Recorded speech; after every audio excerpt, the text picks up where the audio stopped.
The overall goal of this experiment is to validate the use of the 5FC FCU1 system as a negative selection method in Entamoeba histolytica.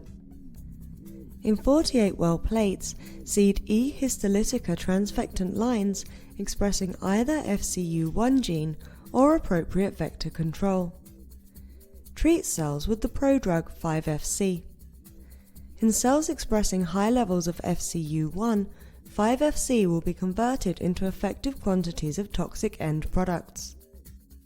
The surviving cell population is stained with CMFDA to demonstrate selective elimination of FCU1 expressing cells in the presence of 5FC, and to quantitatively compare the efficiency of the negative selection.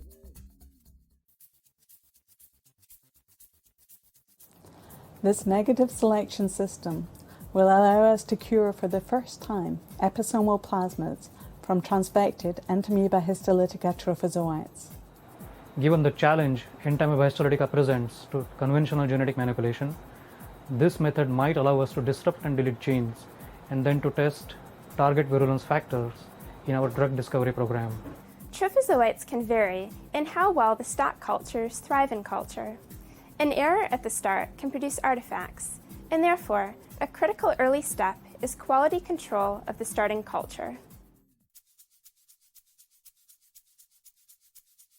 Seed the Entamoeba histolytica lines under study from stock tubes into T25 flasks and maintain selection by adding appropriate antibiotic in TYI S33 medium. Incubate flasks at 37 degrees Celsius for 16 hours.